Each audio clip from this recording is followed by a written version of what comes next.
Welcome to Leaders Recon, where we will be discussing leadership, warrior skills, and other unique opportunities within the G3 Leader Development Branch. I'm your host, Joshua Carr, and today we're going to be discussing the National Security Council with a former director at the National Security Council staff, Colonel Adam Ake. Sir, welcome to the program. Well, thank you. So you've had quite a background from, I read through your bio there, and we're looking everything from West Point graduate, Rhodes Scholar, deployed, and then served here as a director at the National Security Council staff. So before we dive into like the retirement spiel ceremony of all of your achievements, what's an unusual fact about you that even people that know you might not be as aware of? Well, I'm probably the less important of even within my family, the less important Army officer. So I'm married to the director of the military HIV research program, Colonel Julie Ake, and together we have 4 kids. And so I'm married to a superwoman. So as impressive as I look on paper, I am amply eclipsed within my household. Oh, really? And you, one of your children's at West Point now, is that correct? My oldest daughter, Elizabeth, is a plebe up at the West Point right now. So, yeah. But my wife was very disappointed at her going to a trade school because my wife's a Stanford grad. Oh, really? Yeah, and that was so she decided that West Point was a decidedly second-rate education compared to where she went to school. And when you look at admission standards, I tend to have to agree. So, yeah, it's tough. So she accepted the fact that her brilliant firstborn deigned to follow her father as opposed to following mom's footsteps, at least directly. So, and how did that connection happen with you guys? Did you meet early on in your career, or is that? So we met a couple weeks before I graduated from West Point, and this is one of these stories about how geeks mate. So we met at a conference on Winston Churchill that was sponsored by the International Churchill Society. And for me, it meant getting a free trip to Palo Alto to go read 2 books about Churchill and then talk about him. They had a lot more Stanford undergrads there because it was right in the neighborhood. And so I had intended to go out and see some high school classmates that had gone to Stanford. I had 2 classmates from my high school in Anchorage, Alaska that had gone to Stanford. And as soon as I laid eyes on my wife, I forgot all about seeing my classmates. And by the end of the weekend, I'd proposed marriage. So she hadn't accepted, but she hadn't said no either. So that was, I knew I had to strike while the iron was hot because the odds of me ever seeing her again, absent some sort of bold move, was vanishingly small. Well, hey, it looks like it worked out for you, though. Worked out for one of us. So then, on that note, you served active duty time then for a while, and then went into the Guard, right? Yeah, we were largely driven by child considerations, really. I commanded a company at Fort Lewis, and she had gone to the University of Washington for medical school, and she came on active duty in 2003, right after the war in Iraq broke out in earnest. And I was in the 2nd Stryker Brigade, and we still had to do about 6 months of training off post, and then we're going to hit a 1-year deployment. And I was looking at being gone in the next 18 of the next 24 months, and we had a 12-month-old to take care of. And so we didn't really have any family support in the area. So when the going got tough, the not so tough guy here went to law school, which is also known as the Great American Plan B. And so I commuted up to the University of Washington after my last year commitment. I'd moved up to be the Secretary of the General Staff for First Corps Command Group up there, and then transitioned to the Washington Guard when I found out I could get most of tuition waived by joining the Guard as opposed to going in the Army Reserve.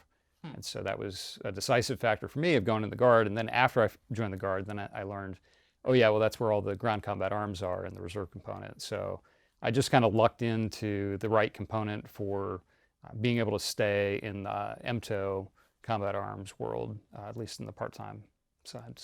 So then you mentioned the Great American Plan B, because I'm with you there, because I was looking at attending law school here. Yeah. So speaking of that, though, you spent some time here doing strategy and then in policy making.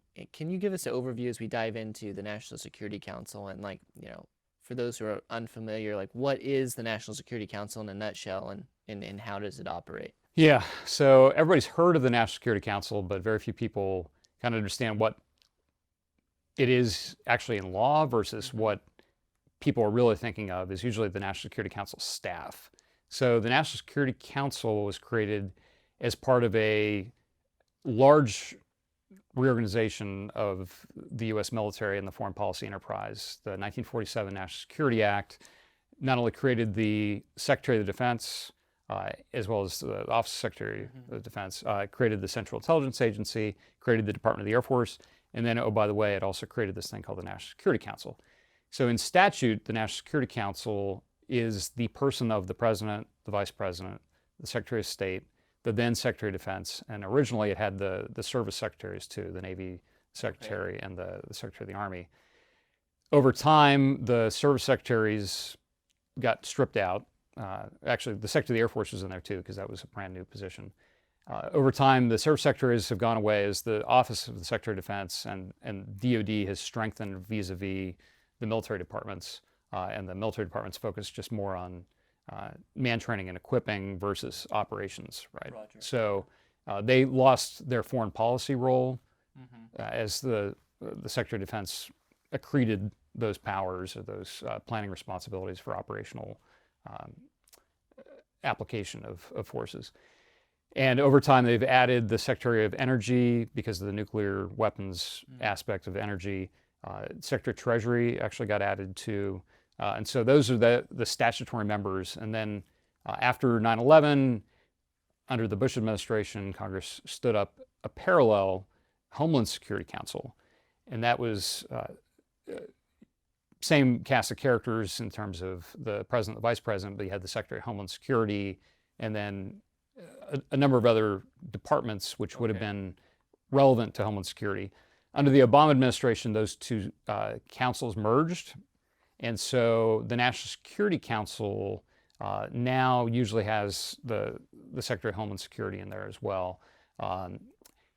By policy, the president expands the membership beyond what the statute prescribes. So in practice, if there's actually a National Security Council meeting, there will be other people there, including members of the intelligence community. The chairman of the Joint Chiefs of Staff will be there, as well as anybody else whose equities are directly implicated by the issue that they're considering. So that's the National Security Council formally. What everybody thinks of for the National Security Council is the large staff, which actually isn't even a dedicated staff in the sense of they aren't White House employees. So the staff is made up of detailees primarily from all those constituent departments of the National Security Council. So the big ones, the big donating branches or departments and agencies would be the Defense Department, State Department, the intelligence community, and then Homeland Security would be the other big donators of people. Because there's various levels, right? Am I understanding that? So there's various levels of meetings. Okay. So the staff then organizes and has the powers delegated to them by the president, who delegates powers to the National Security Advisor, which is a completely non-statutory position. It's nowhere in statute. The person, the National Security Advisor, is just another assistant to the president for national security affairs. Each administration, usually one of the first things they'll do is write an executive order in the series that deals with foreign policy, and the names change every administration. In this particular administration, it's called a National Security Presidential Memorandum. And so right now, the governing document for the National Security Council staff is NSPM 4, National Security Presidential Memoranda 4, and that basically gives the National Security Council staff the ability to call meetings to coordinate the foreign policy of the United States. And so the staff is broken up in different ways, but usually there's some continuity of how the staff is organized, and generally it's organized into regional directorates and then functional directorates. And so I was in the Defense Policy Directorate, which is one of the functional directorates that's kind of cross-cutting across all the regions of the world. But then there was a Europe and Russia directorate, there's a Asia directorate, a South Asia directorate, Middle East and North Africa directorate, that sort of thing. So anyway, there's a number of directorates. Each one has a senior director, and then they have a number of policy directors, again, that are mostly detailees from other agencies. And so I was one of those policy directors within the Defense Policy Directorate. So, and then you served there for? Almost 2 years. Almost 2 years. Okay. So then so you worked on defense policy. on that cross-functional team, like, did you get to interact then with a lot of the other groups, or how does that kind of work? Yes. So I attended a lot of regional meetings as the functional representative, and vice versa. The regional folks attend a lot of meetings that the functional directorates hold. Okay. So in my case, I went mostly to Middle East meetings, and then I picked up Europe meetings as well. So I was still in the room when a lot of the application of foreign policy was discussed. I was looking at it through a defense policy lens, and then I would go back to my senior director after the meetings and let him know what was going on so he could stay abreast of what was going on throughout all the regionals. Likewise, if there was something in my wheelhouse where I was calling a meeting and it applied to one of the regional, specific region, not only would they come, but then I would call all the appropriate officials from affected departments and agencies that were relevant to the issue that I was advancing some agenda on. So then when without diving into anything like classified or whatever, but like, can you give us kind of overview of like how you talked about you called some meetings and stuff. So how does that work with, as a member of the staff? I mean, obviously the principals can't make all those decisions, so like, how does that work within the echelons and like? Exactly. Yeah. So there are 3 level meetings formally that are laid out in the NSPM 4 below a formal National Security Council meeting. So the lowest level meeting is what we call a policy coordinating committee. And those are called in order to either kind of shepherd an existing issue. Mm-hmm. So there have been, and sorry, I'm going to use one acronym here, PCCs, policy coordinating committees. There have been PCCs probably on Cuba going for the last 60 years. Right. That's a never-ending issue. The Iran PCC has probably been going since the Iranian Revolution in the late 70s. So there are ongoing PCCs. We will also call new PCCs if a new discrete issue arises, or we'll have a sub-PCC of an existing long-running PCC. PCCs can be called under NSPM 4 by a senior director, but usually the action officer is the one that prepares the agenda, notifies everybody, schedules the room. I mean, we don't have any staff below us, so the directors are really the action officers.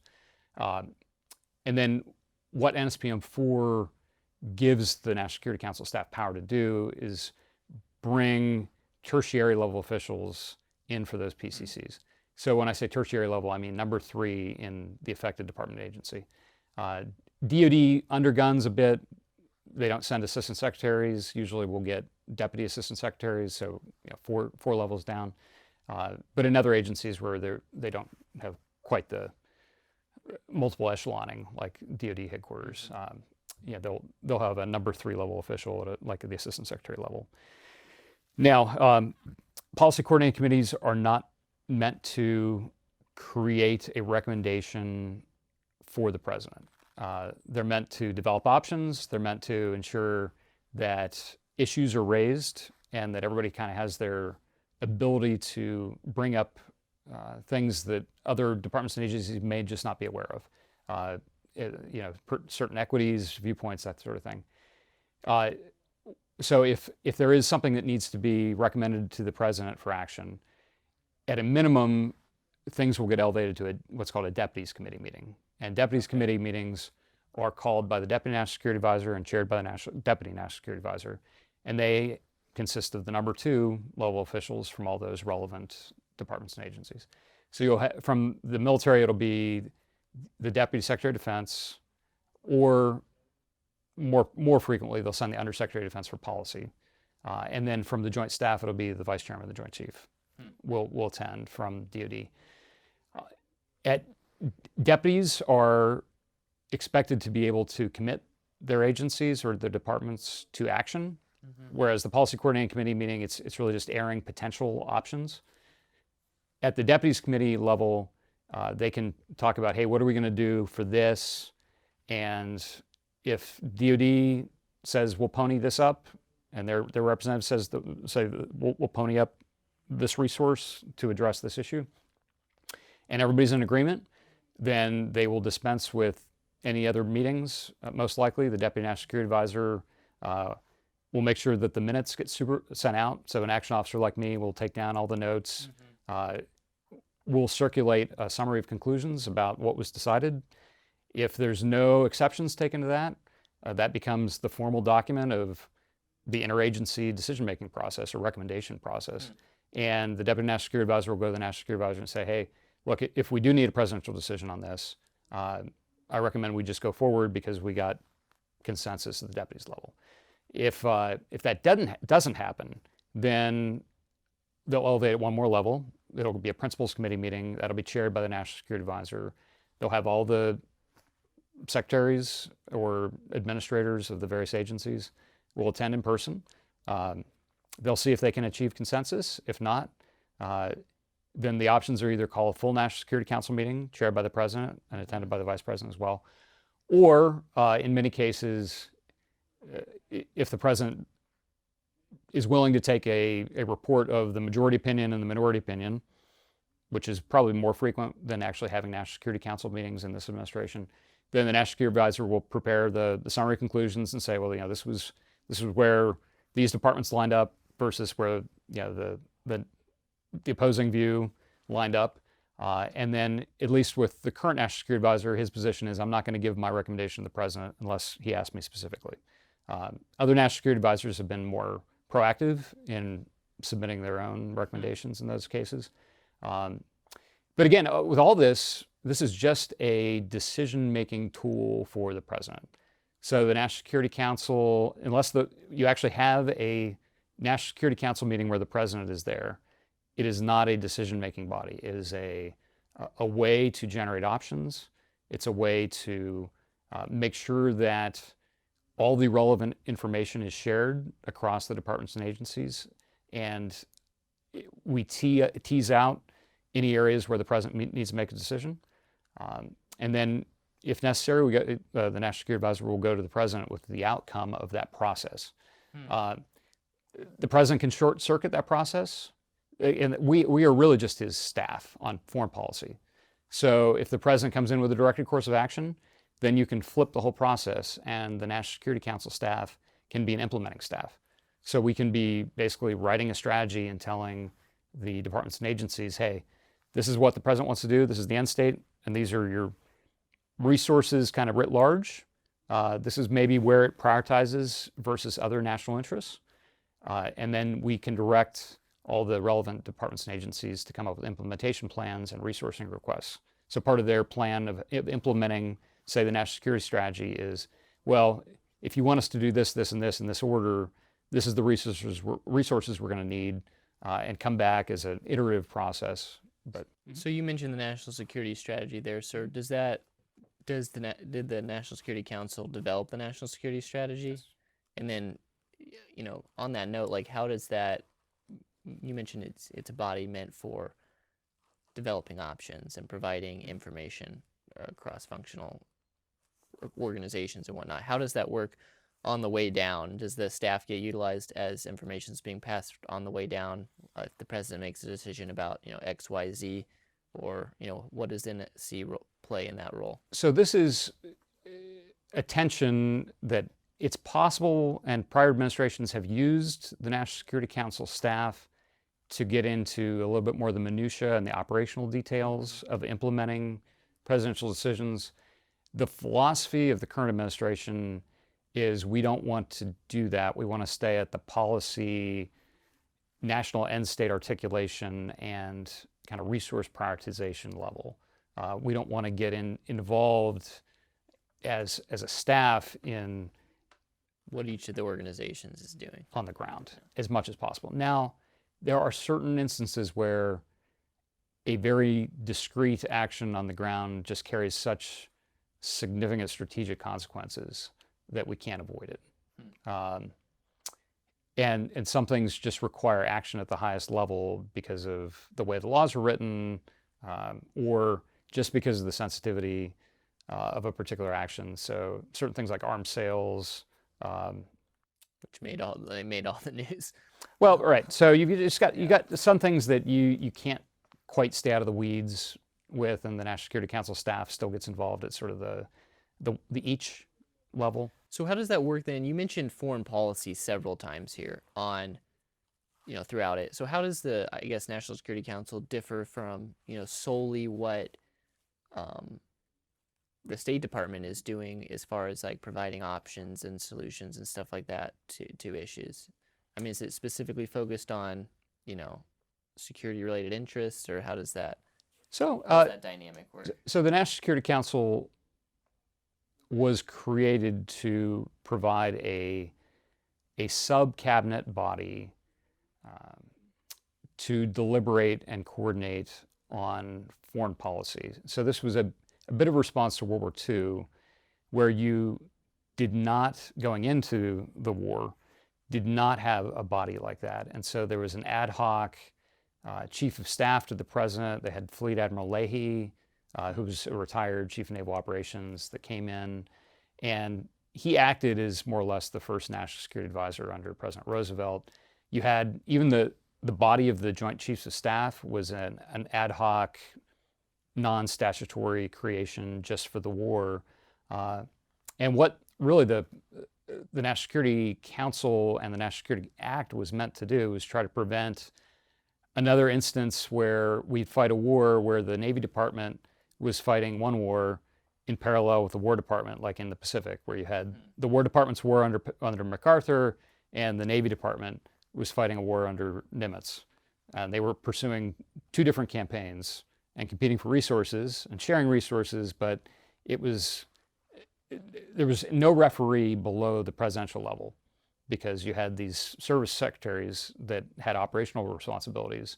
And so during the complexities of the Cold War, it became obvious that not only did we want to use the military tool, but we wanted to use all these other tools of national power to avoid fighting a hot war, right? Yeah. So we want to use our economic tools. We want to use diplomacy as much as possible. We want to use the threat of force from the Defense Department, but we don't actually want to use that, right? So we want to use all these instruments of, DIME, diplomatic, informational, military, economic power, to accomplish our objectives in the Cold War. And so that's really, all those things come into what the National Security Council staff is meant to coordinate across those departments and agencies that have those powers. So then, kind of shifting, I guess, a little bit, talking about a lot of the big policy things, I'm assuming the National Security Council is also involved with like pressing,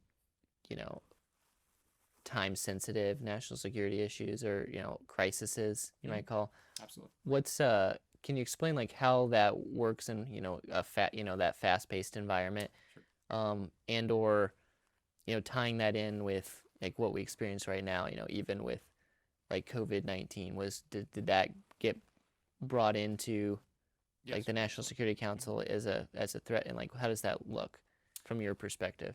So in addition to the, let's say, routine NSPM4 process, where we have policy coordinating committee meetings and we stew and on these issues for a while and keep having meetings until we come up with something good, and then we elevate it up for a decision or recommendation of the president. We also have reactive meetings, which can be reactive PCCs, but it can also be a reactive DC. We can have a reactive National Security Council meeting. There have been a couple over the last couple of years in response to big events that have big implications, right? So there's no requirement that you do a PCC first. There's no requirement that any of these things happen in any particular order. It's really, again, it's just a decision-making tool for the president. So one of these happens, a big event, paradigmatic case that people can talk about openly now is the Cuban Missile Crisis. There was like an ongoing National Security Council meeting for weeks. Like it was meeting every day, coming up with options, and it was up at the principal level. It was the secretary level, from Secretary of State, Secretary of Defense, Attorney General for some reason was in there, and wrote a book about it afterwards. About that then, like, what does your day look like as a director on the staff there? What did your day look like as part of the National Security Council staff? Yeah, so typically have one or two policy coordinating committee meetings a day that I was primarily attending. Usually wouldn't have one that I called, but every few weeks because I had a limited number of issues where I was the lead on, and a lot of the things we could do didn't require in-person meetings. Particularly the defense policy director was an interesting one too, because our mandate or our superpower of calling meetings to drive process only really works when there was more than one department and agency involved. And so if the only department involved is the Department of Defense, then it was a little sensitive because we're trying to get into their knickers, and there's really not a cross-cutting, in terms of cross-cutting across the government, reason to call them in. So a lot of what I was doing was a little bit more diplomatic of trying to get some movement through OSD or through joint staff on particular issues. But I definitely did have some things where I was the lead on a particular discrete security strategy that ended up being published, and some after it was signed by the president, that affected all the foreign policy departments and agencies. So that was one that I ran the process from kind of cradle to grave all the way through publication strategy. So you mentioned you were there for about 2 years. Did you get a chance to work on like the national security strategy stuff that came out? So the current national security strategy published at the end of 2017. Okay, like I couldn't remember if it's like 17 or 18. I knew it was right. Yeah, so I came in about 9 months after it had published. So we were still working on getting implementation plans from some of the departments and agencies, as well as we were doing in-stride reviews of how effective it had been. So DoD had been very forward-leaning, and they had a team that was working essentially with the national security staff. As the national security strategy was being written, they were writing the national military strategy to make sure it was nested. And so the NMS came out pretty quickly on the heels of the NSS, but other departments and agencies didn't quite have the manpower to dedicate or lean that far forward, and so they were taking various amounts of time. Well, and as a policy person, sir, can you give us some kind of scope of what is the difference between the national security strategy and the national defense strategy or the national military strategy? Oh, sorry. Yeah, I meant the national. So we had you're right. The NDS was the one that I'm referring to, not the national military strategy. So nested documents. So the national security strategy lays out, kind of uncharitably, you could just call it a wish list of all the things that we would like to see happen around the world. This national security strategy was a little bit different in that it at least implicitly prioritized a lot of the objectives, and it prioritized what regions we were going to focus on and what potential competitors or adversaries we were going to focus on. That made it different than prior national security strategies that studiously avoided making hard choices about prioritization. But even the current national security strategy you can fault for failing to make explicit decisions in terms of how we're going to prioritize different end states, the policy objectives. So the national defense strategy is looking at that national security strategy through what do we as a defense department, including all the fourth estate, so National Security Agency, National Reconnaissance Office, NGA, all the defense agencies, in addition, the intel community parts, DIA, in addition to the military services, and say, as a defense department, how are we going to implement the national security strategy? So for one, the scope is just DoD, although DoD is a huge scope. What the national defense strategy did, because the national security strategy hadn't, and I'll credit then Secretary Mattis for making sure that this was included, was an express prioritization as opposed to implicit prioritization. So national security strategy lists priorities but doesn't put numbers in front of them. The national defense strategy said, we are going to focus on great power competition. And basically it was China, and we're going to focus on a revisionist Russia, And then we're going to make a big break, and the number 3 priority, way behind number 2, is the Middle East. And then everything else was even lower. So that's what the National Defense Strategy did. And the Defense Department started running with those types of prioritizations. So it is more of a useful, narrowed guide for the Defense Department. And then that, of course, when it came to what the Joint Staff and the uniformed services were going to be doing, then that became the National Military Strategy, was effectuating the NDS.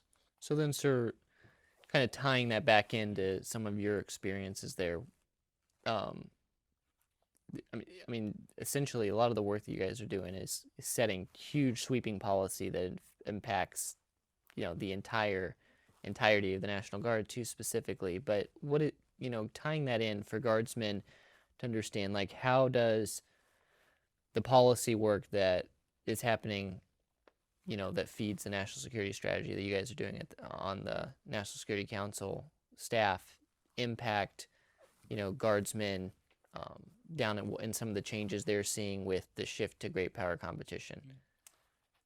So it certainly has a follow-on impact from, the DoD and all the services are very hard ships to steer, right?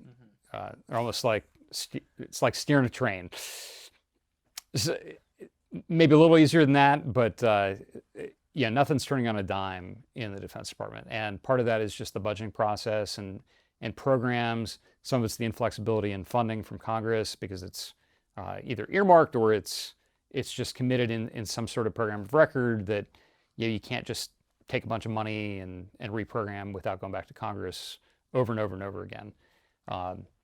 And some of it's just the DoD's own internal spending plans, the FIDEP, the 5-year, whatever that stands for. Process. Yeah. So all these things militate against rapid change, because that's not only true at the department level, and then you have to get down to the individual services of what they're programming. And so the flash to bang of a prioritization change in terms of foreign policy prioritization, the impact is only going to be felt in many cases, unless we're talking about an operational deployment that's short notice. If you're talking about how we're going to be differing our training and equipment and doctrine, all that stuff is a response it's going to take, in peacetime, absent the urgency of active combat. It's probably going to take several years, right, to actually work its way down into what the average soldier in an operational unit is seeing. So you hit it there a little bit on the implications might take years to be felt by line level leaders, but as line level leaders are looking forward, within the Guard specifically, should they be referencing the national, security strategy and the national defense strategy and like looking forward, or where should they kind of look for some of that guidance, that outside of, what they're receiving one echelon above when they're forecasting out training and looking at, their 3 to 5 years out? Yeah, I wouldn't recommend anybody blow off, sort of their chain of commands priorities, right? I mean, that's still what you got to focus on. From a individual perspective, I think it's helpful to know which direction the force is going in terms of doctrine and opportunities that can follow that. I mean, with just one case in point, we're going to get a lot more involved with rocket-based artillery, right? It's a mission that's going to come to the Army. Some of it could be back to coastal defense. Could be, how do we defend islands against sea-based invasion? And you start looking around, and hey, we can use some of these artillery assets to target movers out at sea. In addition, air defense is going to be a growth industry as well. So, I think it can be helpful when you're talking about making your own decisions about, hey, maybe I need to look into cyber stuff, because that's going to be a really contentious field that's going to be a growth industry, right? And how do you mentor other people when they ask you for advice? So I think it is helpful to leaders to be conscious of some of those imperatives that you might have to read between the lines, because again, the national security strategy is not going to say, oh, Army, you need to do this. It's not going to get to even the service level granularity. But when you're talking about sort of missions, and you can imply back from what are our end states, okay. What does that imply for the Army in terms of what it's going to be asked to do in terms of ground combat, and then all the supporting aspects of ground combat. So it's tough because the services are going to have to decide. It goes through many filters about, or levels of how to implement those strategies. So probably a better document for service members to look at would be the National Military Strategy, because it's already been distilled down 2 levels, right? And that'll give you a view of how the Army then is going to change its ADPs. You can see some of that between the lines by reading the National Military Strategy, for instance, right? And we've seen even some of that already with like some of the restructuring within the IBCTs that they've been doing a little bit.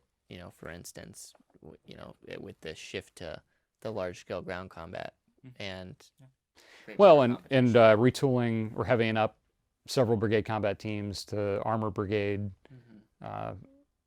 types. So but again, the services are going to be constrained because of that, the budgeting process, and even the acquisition process. All these other things act as huge retardants for rapid organizational change, especially when you're talking about equipment. I mean, you can do leadership changes relatively quick. You can do training changes relatively quick. It's the material stuff that, just the way the process works right now, between the budgeting and actually the acquisition process, it takes a long time. And then, of course, you don't want to employ new doctrine too much if you're ahead of the actual materials that's going to be needed. It doesn't make much sense to change the doctrine and then not have any stuff to train with. I did that at the 2nd Stryker Brigade, where we turned in all our old stuff, and then we sat and waited for a year, and we actually watched the National Guard Brigade across the highway mobilize, deploy to NTC, and deploy to Iraq before our active duty formation went, because again, we were leaning so far forward in the .milf, the whole transformation process, that we got ahead of the material stuff, and so we had all this doctrine and no vehicles and no material to actually fight with. So it was a little humbling back in 2002, 2003. So talking back then a little bit more on your personal experience as a member or a director on the NSC staff, what was, I guess, was there a really unique experience that you had, or memorable experience that you can tell us about, that was kind of the highlight of your time there? So getting presidential approval on anything that you'd been working on was a highlight. I mean, some things for instance, I was directly responsible for handling all the military nominations of 3- and 4-star officers as they came over. That was more routine because the decision had already been done. All we were doing is just doing, a little bit of policy level review for nominees, right? So we weren't really involved in the decision-making process. So that, when the president's signing those, that was just kind of pro forma, didn't take any particular joy in that, but once, if it was something that had been something my boss wanted to work, or something the National Security Advisor wanted to work, or it came in as a request, I think the biggest, probably the one that happened most recently was getting a Presidential Unit Citation approved for the 30th Infantry Division out of North Carolina. So it came in to my desk as a request. The regular Army had already turned down a request or petition for review. Long story associated with it. At one point, the president, then it was called a Distinguished Unit Citation, had been approved by the Army Decorations Board at the end of World War II, but then denied at the service secretary level because they didn't want to approve any more of those at a division echelon. They wanted to push it back down to regiments and below. And so the governors of 4 states that World War II 30th Infantry Division formation was drawn from had all signed a letter to the president, and that came into my office. And so I was able to work on getting all the background of why the Army made the decision it made, and then ultimately get that before the president for approval. And then I was even invited to the reunion of the 30th this summer, and I went down to North Carolina, and I was there when they were able to hang that President's Unit citation streamer on the division colors, and there were a couple of surviving veterans from the Battle of Mortain, which was the August 1944 battle for which they received the award. Oh, wow. So that was, in terms of like being able to walk it through the whole process and then actually get to see the impacts of the people that it affected. That was probably the most. Yeah, it's a super cool experience. Yeah. Speaking of that, like broadening type of experiences, you served there for 2 years, right? Were you 06 going into that position? Is that typically the case? Is it, what kind of billets and like how many guardsmen were you working there? And, what's the, I guess, broadening opportunity there for guard soldiers that are looking to kind of dive in more, like you said, into the policy strategy world of things? Yeah, so when I first got there, there was one other guard officer on the staff, and that was Major General Julie Bentz from the Oregon Guard. And she was actually on her, I want to say her 3rd stint at the National Security Council staff. Oh, wow. And she was a Medical Service Corps officer, but had done her PhD in basically the effects of radiation on people. It was like from a health perspective, I believe. So she had several times been in what we call the Weapons of Mass Destruction Directorate or resilience directorates that deal with kind of preparation for any kind of large-scale conflict like that.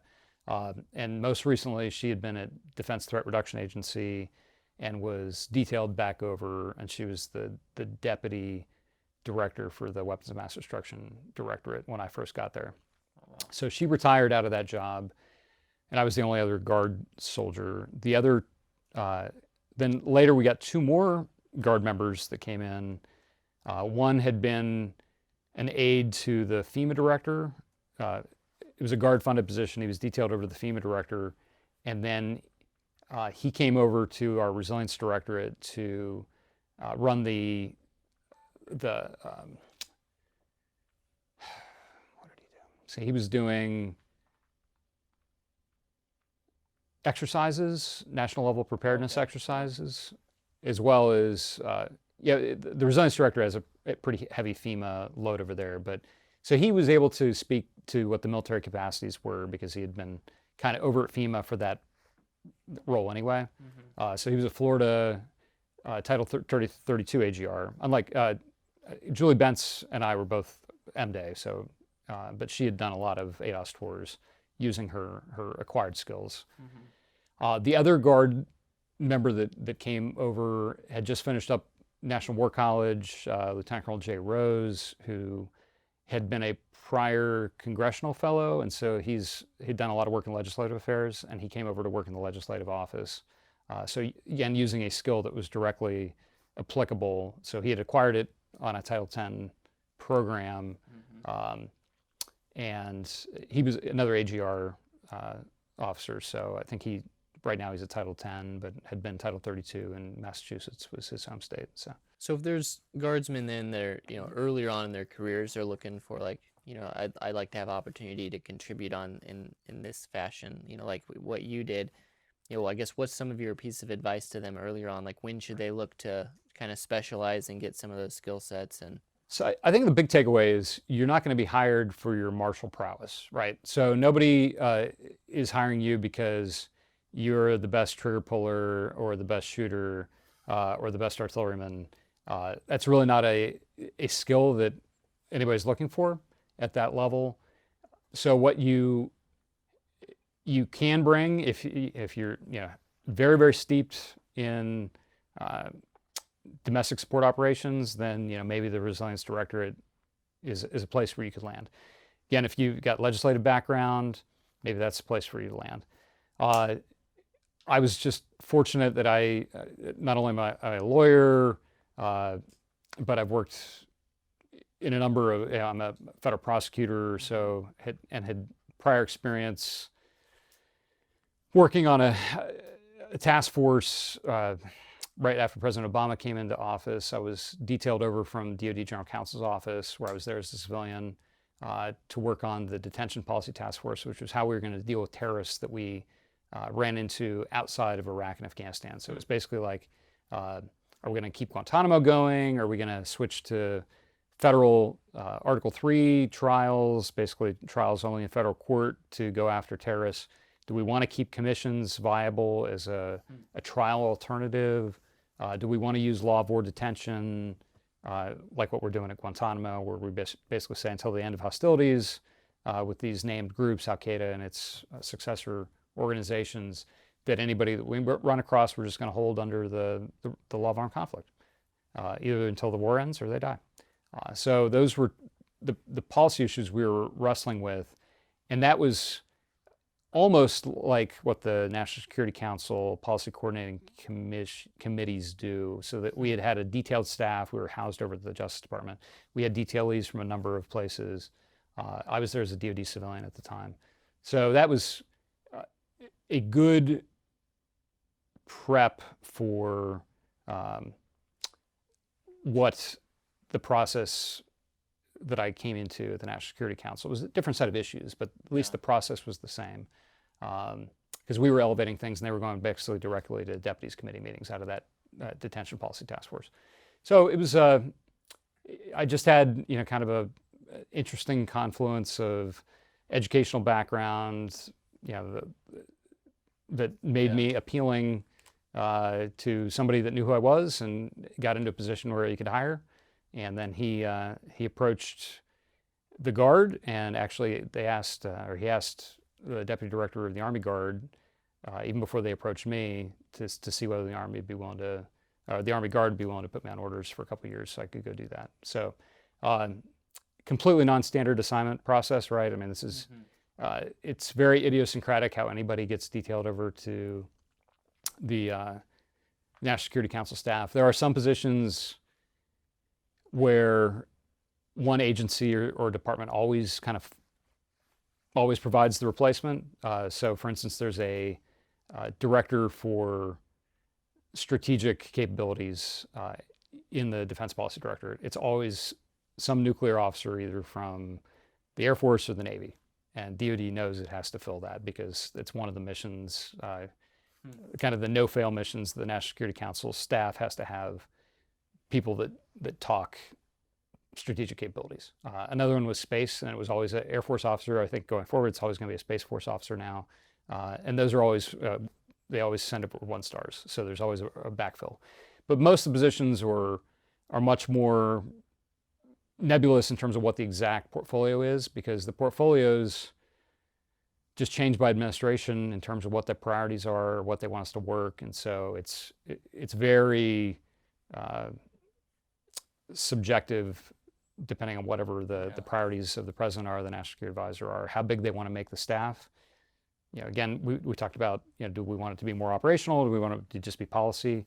So even while I was in my 22 months there, there was a time I thought I was actually going to have to curtail my tour because they were having the staff. And so the current national security advisor came in and said, "Hey, I don't want a large bloated organization. He had it in his head, I want under 120 policy directors." So when I first got there, we were up over 200. And so it was almost 50% cut in policy directors. Oh, wow. And so I had already started working on my transition documents, and then somebody else left in my office, and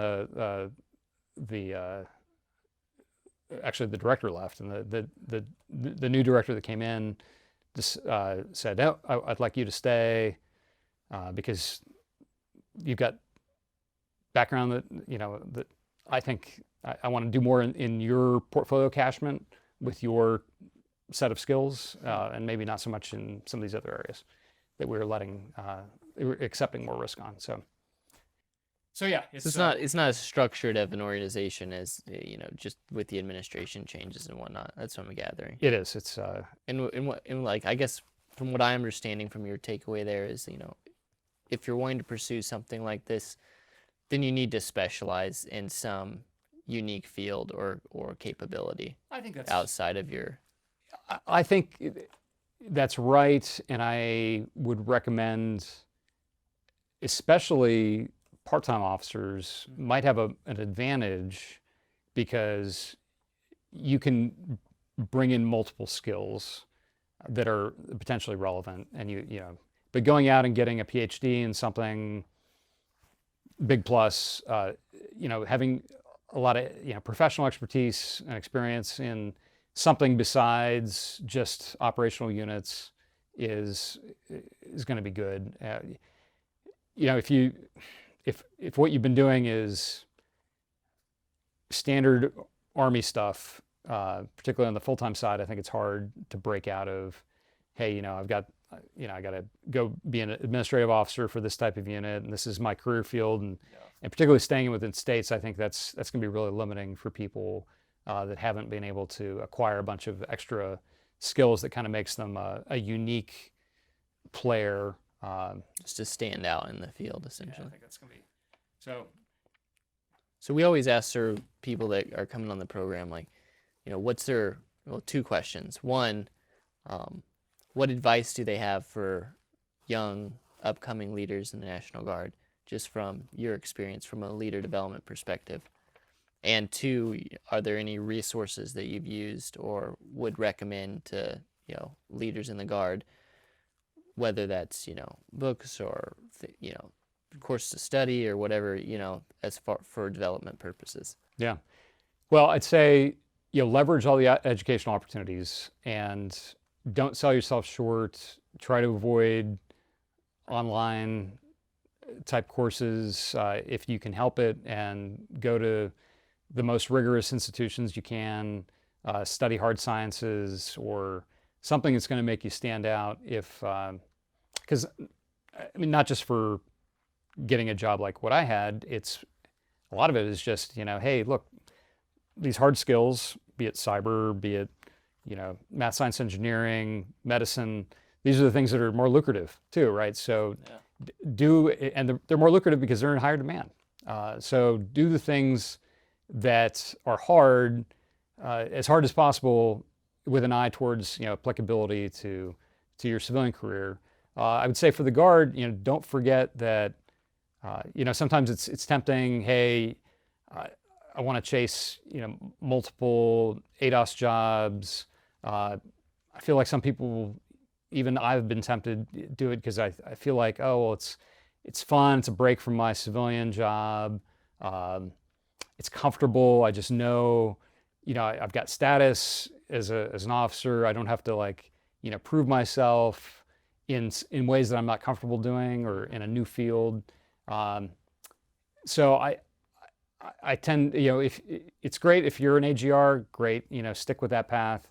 But if you are a part-time Guard officer, you need to focus on your civilian career, or Guard member at all. I mean, sorry, not just officer, but NCO, enlisted soldier. Make sure that you are taking care of that civilian career and building your portfolio, building your credential set, because that's really the long game. So use everything the Guard gives you, like I did. I used it for law school, got a law degree, paid virtually nothing between a combination of state tuition waivers, tuition assistance. I took the GI Bill, which was pre 9/11 GI Bill. Unfortunately, it wasn't all that generous, but still, that said, I walked away from law school with absolutely no debts. I think I paid for books, and I had to pay for a transportation pass each quarter at the University of Washington that cost me $35. So I basically went through law school free because of the Guard. And then that's been what I've leveraged to do a bunch of other things since then. So that's what I would say for any junior leader, junior soldier, that's what you need to focus on. But while you're in uniform, be awesome. Yeah. Do the hard things in uniform too, because when you're trying to leverage your guard experience or your military experience out on the outside, yeah, sometimes you can get away with, oh yeah, I was a soldier, I was, I did this and that, and they'll just look at you like, yeah, sure, soldier's a soldier. But the people that sort of know the difference are going to ask, hey, what'd you do? And if you can tell them, hey, look, I was in this particular type of unit. I went to special forces training. I was a aircrew, chief. I was, an Apache pilot. Something that actually resonates. Then displaying excellence somewhere. Yeah, do the things that require selectivity. Go to Ranger School, go to Sapper School. Do the hard stuff that makes you stand out. Because you'll be amazed how much that actually makes a difference when you're applying for civilian jobs later on too. So again, be awesome. Try out for all the competitions. Be the super fit soldier. I mean, just whatever dimension that you have any kind of aptitude in, push it as far as it can take you. So that'd be my recommendation. Yeah, well, thank you, sir, for coming on and sharing some of your experience with us here today. If you would like more information on any of the topics discussed today, please visit our social media pages in the links below. Tune in to Leaders Recon over the next few weeks as we bring in today's leaders and pioneers to discuss their experiences, share their wisdom, and help you grow as a leader. We will also be announcing opportunities for you to sharpen your skills and expand your toolbox as members in today's Army National Guard. See you next time. If you liked today's episode of Leaders Recon, please don't forget to subscribe below and leave us a 5-star review. You can find us wherever you listen to your favorite podcast.